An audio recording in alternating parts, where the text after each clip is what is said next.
vedare tinokuchingamidzai zvekare kune chimwe chirongwa pano paZim Facebook Secrets and Confessions. Tadzoka zvekare nemamwe mamessages. Regedzai tibva tapinda mumamessages edu atadzoka takakubatirai. Message yedu kutanga yakamira sekudai so: hanzi makadi zvenyu mukoma, ndinokumbirawo kuti munge muchindiposterawo nyaya yangu makaviga chitupa changu. Confession yangu mukoma ndeyekuti mudzimai wangu akazosara zvake oshayika, but inini nahama inini munin'ina wemudzimai wangu tainge takazvara tose vana vaviri. So namai inini takaita mwana wedu wekutanga.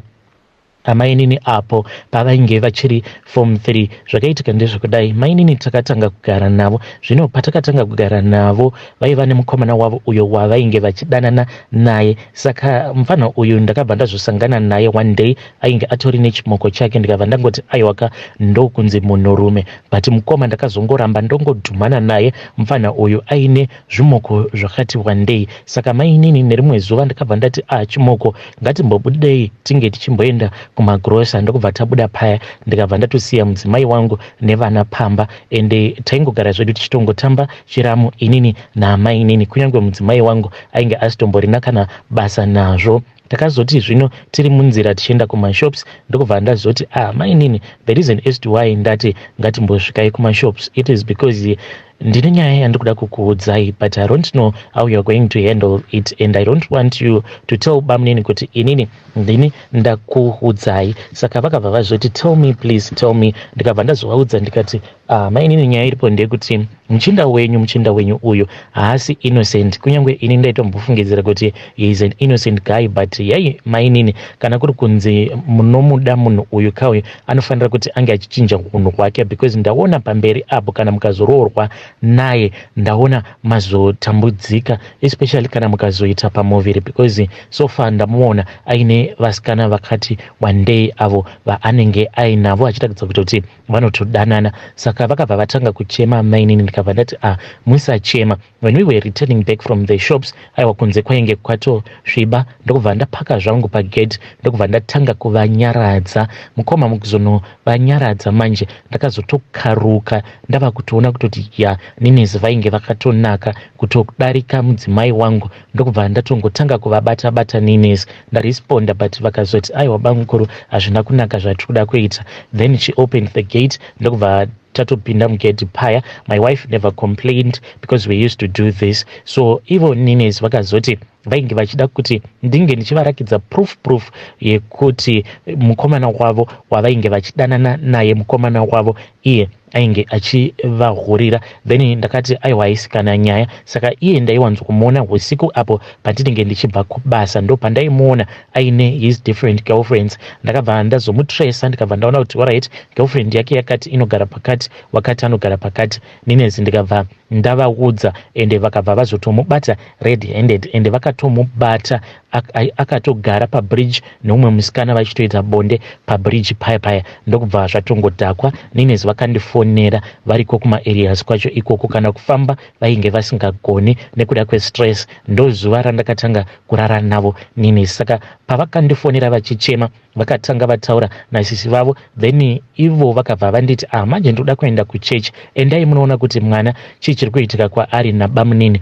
Ndakabva ndati chance given dzawira mutswanda idzi. Ndakabva ndadriva motikari ndikabva ndaenda kuya ndokubva ndatora ninezi. Madam vakandifonera apo pandainge ndava naninezi, but ndakabva ndanyepera madam ndikabva ndati ndichiri kuvatsvaka ninezi. Vakati please tsvakai mwana, but ivo vaitopotawo vachitotaura navo ninezi, but ninezi ndainge ndatovatipa kuti chimbomirai mhani kuudza sisi venyu kuti tatova tose, because I want you kuti munge muchimborelaxa, musangoramba muine mazi stress. Ndakabva ndarova motikari, ndokubva ndanoti muchisango. Vakabva vabvunza kuti nai banguru ko muri kuendepi neni, ndikabva ndati just relax man. Ndokubva tasvika musango muya, ndokubva taita bonde. Takaita bonde pasina kana kumboshandisirana dziviriro. Saka vakazodzoka kwandiri mushure mekunge tongoramba tongoita bonde, because taiwanzokuitira bonde iri mutoileti kana kuti makusainisaini paya pandaimuka. Ivo ninezi vainditaimira paya pandinenge ndogeza, vobva vauya mutoilet tobva tavharirana.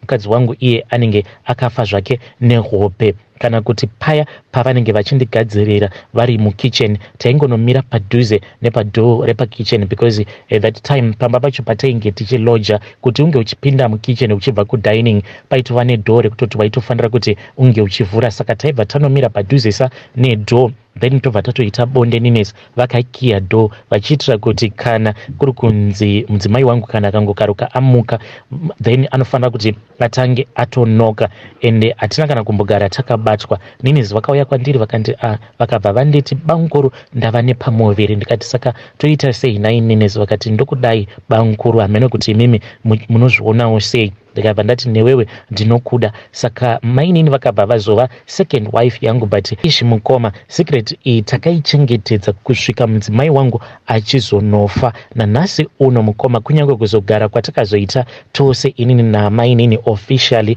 vanhu vanotongofungidzira kuti zvakazotoitika mushure mekunge mudzimai wangu ashayika, kuti ndakatongoona kuti zviri nani kuti munin'ina wemudzimai wangu ange achitongouya kuzorera vana vasisi vake, but chokwadi ndechekuti naNinesi takatotangirirana kubva pavainge vachiri kumaform 3 ipapo. So naNinesi taitongosangana tichitongoita bonde redu mune zvakanaka, then ndikabva ndazotanga kuvarojera somewhere else, but Ninesi ndakabva ndazovarojera kudhuze neuko kwainge kuine maoffices ekwedu at that time, ndichitira kuti pandinenge ndangovafunga ndaingobva pabasa ndobva ndaenda ndobva ndanoona Ninesi. Uye nyepera mudzimai wangu ndichiti ndikumbobuda ndikuenda kunoshanda out, izvo ndaitoenda ndobva ndatonogara naNinesi. Ndaikwanisa kutogara kana 2 weeks naNinesi each and every morning, ndichibuda mumba mavo ndichitoenda kubasa. Even mabirth certificate inini namainini pamwana wekutanga takatotoreserana mabirth certificate, takatonotoresa birth certificate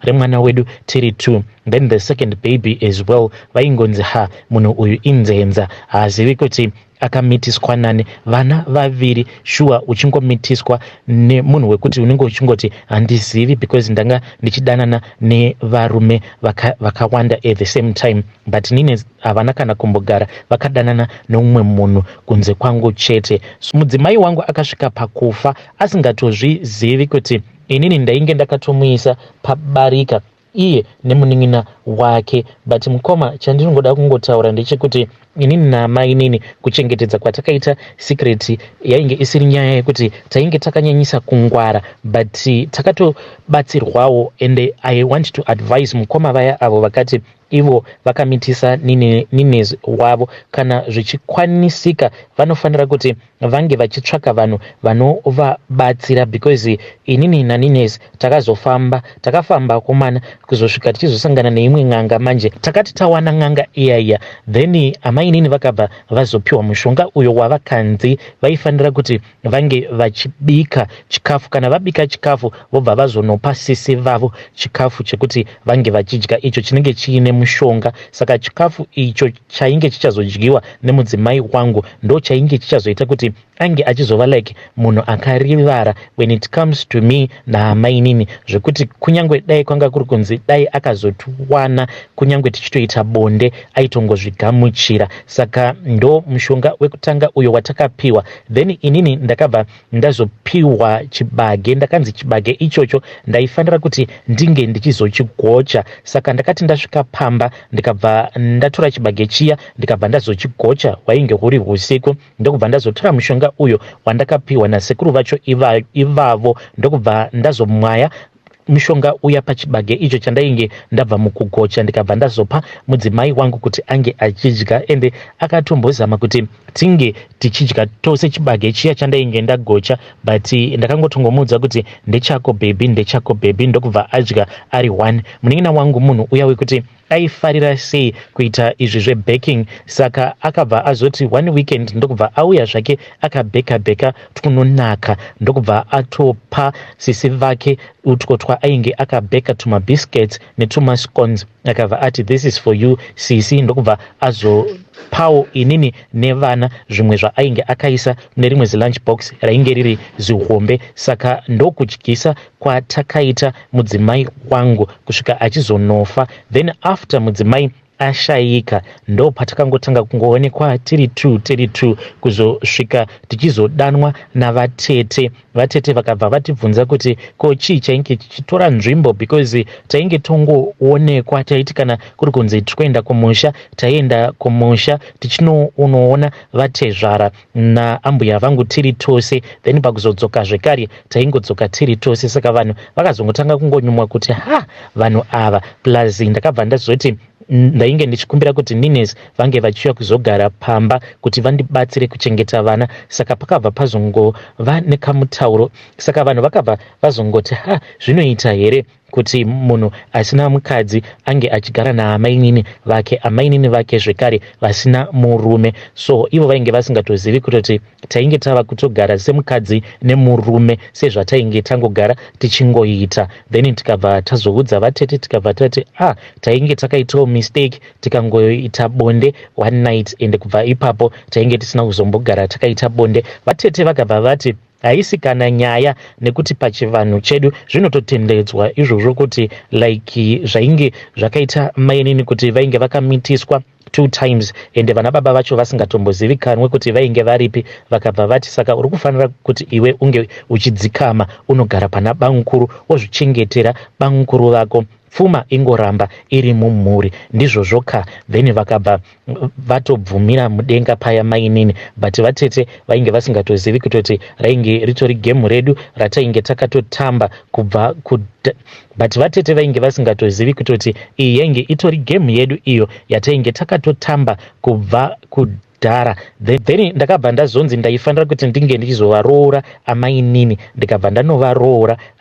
I hope kuti ndakwanisawo kudavira mukoma avo vari kuti ivo vakamitisa amainini vavo.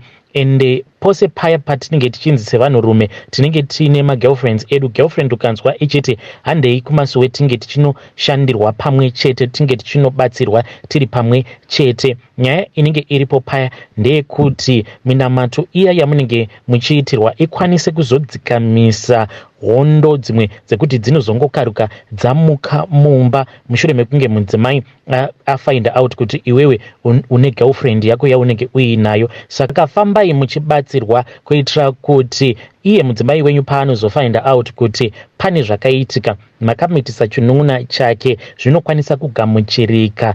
Ini ndakaona kuti zvinhu zvakadaro kana kuri kunzi mukazvifambira in secret in time zvisati zvabatwa zvinokwanisa kugamuchirika. Vanhukadzi they can accept kuti watova nevakadzi vaviri, it is in their nature. Hey vedare, ndo message iyo yandakatumidzirwa ichibva kuna mukoma vedu.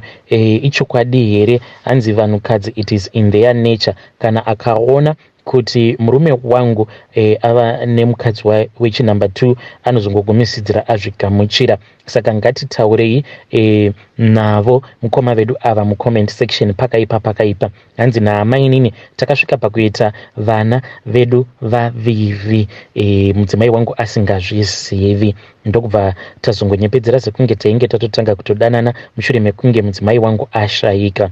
Munoti kudii nezvayo nyaya iyo yekuti bangukuru naamainini? Please tell me what you think in the comment section. Regedzai tibva taenda panyaya yedu inotevera. Nyaya yedu inotevera yakamira sekudai so. Hanzi makadi zvenyu mukoma, ndinokumbirawo kuti munge muchindiposterawo nyaya yangu makaviga chitupa changu kune avo vanonamata. Pose apo pamunenge munamata ndakumbira ndapota vanhu vaMwari, ndinokumbirawo kuti munge muchindirangarirawo muminamato yenyu, nekuti zvinoitikawo kudzinza rekwedu ndezvekudai so. Isusu kubva tichikura taingonzwa zvichingonzi mumhuri medu munongofiwa muna July, ende kunyangwe ndikada kutarira ndikarangarira hama dzose idzo dzekusaidhi rekwababa dzose dzakashayika, vose vandinorangarira vakafa mumwedzi waJuly. Saka kwedu kunofiwa after each and every 4 years, kana kuti panenge papera 5 years muna July munhu obva azofa. Saka baba vangu is the last one to die. Saka baba vangu vakashayika. This was 4 years ago. muri muna July, saka tichiverenga 4 years idzodzo dzakakwana last year muna July. Saka last year muna July takatopembera mushure mekunge taona kuti painge pasina uyo ainge ashaika, but hana yangu inogara ichingorova, and now mudzimai wangu ari kungoramba achingorota hope dzimwe chete dzekuti anongorota achiti ndiri kurota ndiri kumakuva vanhu vanenge vachichema, asi hope idzi padzinozonopera iye ndiye anenge ava kubatwa maoko achinzi nematambudziko. Anoti pandinozozvitarisa ndinoona kuti ndinenge ndichitochemawo ndakapfeka hembe dzeblack dziya dzinotarisirwa kuti mukadzi anenge afirwa ndodzaanopfeka idzodzo. We have been trying to pray, and saka iniwo wacho handisi mutano,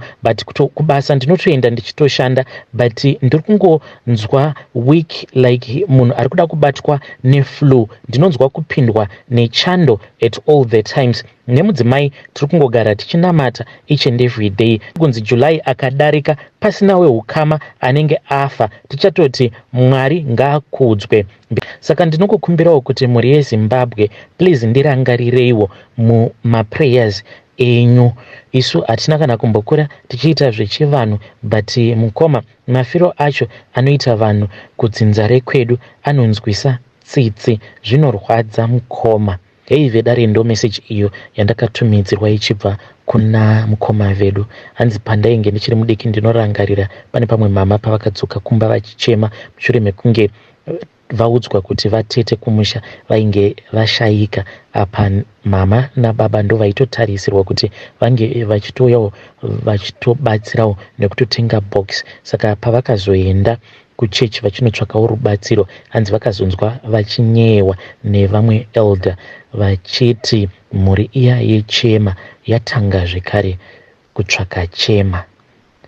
Hei, zvakangoma hazvo veduwe, hanzi mhuri yechema yatanga kutsvaka chema. Ngatitaurei navo mukoma vedu ava mucomment section.